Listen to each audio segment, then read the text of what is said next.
मित्रों, साथियों, मैं सन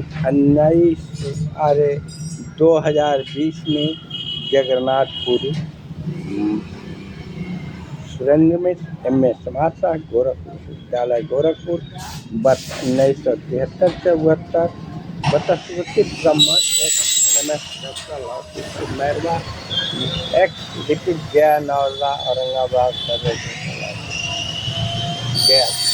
मैं आपको एक सही रोचक घटना बता रहा हूँ। मैं मैरवा से बौद्ध आसाम से चढ़ करके कलकत्ता गया। कलकत्ता से काकद्वीप उतरा। वहाँ से मैं गंगा सागर में जाकर जहाज से सीने से पार करके गया। स्नान ध्यान के बाद पुनः कलकत्ता आया और वहाँ से जगन्नाथपुरी के लिए गया। एक घटना एकदम ये है, वहाँ से कलकत्ता से उसने टोयोटा तय किया। मैं, पत्नी और मेरे बहनोई तथा छोटा भाई और हवा जगन्नाथपुरी के लिए गए। वहाँ जगन्नाथपुरी पहले स्नान ध्यान किया गया। बालू का रेत दीवार बना करके रखा गया था कि समुद्र का जल हमारे जगन्नाथ मंदिर तक नहीं पहुँचे। प्यारे साथी, कहते हैं कि हनुमान जी रक्षक हैं, नहीं तो जगन्नाथ जी को भी एक समुद्र जल ज्वार भाटा आप भिगो देते हैं। बहुत जोर जोर की ज्वार भाटा है। कहा जाता है, मैं तो देखा हूँ, बहुत लोग नहीं देखे होंगे, इसलिए वर्णन करता हूँ। रथ यात्रा बहुत भारी होता है।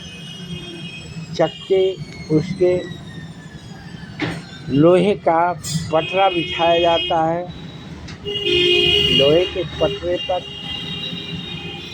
कड़ू तेल गिराया जाता है और कुछ लोग खींचते हैं तथा पीछे से भी खेलते हैं।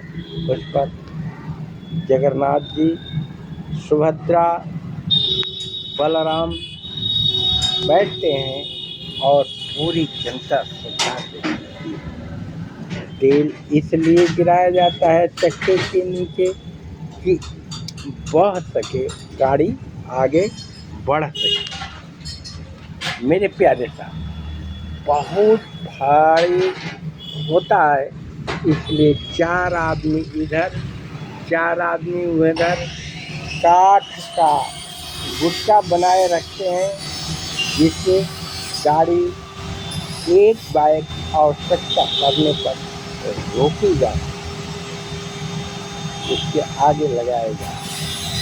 हमारे जगन्नाथ जी को श्रद्धा सुमन के साथ सभी रथ यात्रा में प्रवेश करते हैं और हमारे बलराम जी, कृष्ण और सुभद्रा को रथ पर बैठा कर पूजा जाता है।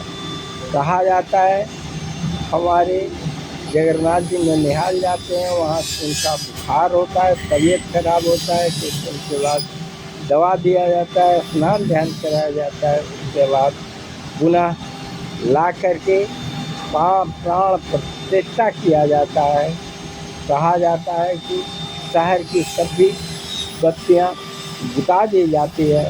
मुख्य पर जो मुख्य पुजारी है, हाथ में दस्ताना लगा करके और एकदम ये हो करके मंदिर में जगन्नाथ जी का वो बदलता है, जो हार्ट है, कहते हैं लोग इस तरह से खरगोश का ये उसका वाइब्रेट करता है, हिलता है, उसको पुनः निकाल करके उसमें रखते हैं। हमारे जगन्नाथ मंदिर की विशेषता है कि उसके गुम्बद को बदला हुआ गुम्बद 9 जहाज पार करती है, न चिड़ियाएँ पार करती है। और विशेषता यह है कि जो हवा पश्चिम बहता है वो उसके विपरीत दिशा में, सब कुछ उधर बहता है मगर उसके विपरीत दिशा में बहता है। मेरे प्यारे साथ में वहाँ प्रसाद में गुड़ और मालपुआ मिलता है। सुबह चावल दाल सब्जी याद प्रसाद में किया जाता है। ये भी देखा है मैंने वहाँ ठंडे में सारा ऊपर ही रखा जाता है और नियमतः चारों ओर पहले नीचे का पकता है, मगर हमारे जगन्नाथपुरी में सबसे पहले ऊपर का पकता है। वहाँ के खाना स्वादिष्ट होता है। ये भी कहा जाता है कितना हो भक्तगण जाएं खाना बर्बाद नहीं होता, अर्थात घटता नहीं न बढ़ता है, समय से पूरा हो जाता है। यदि अच्छा लगे तो मेरे जागो हिंदू ब्राह्मण एकता का सदस्य चैनल सब्सक्राइब करें। जय हिंद, जय भारत, जय सनातन।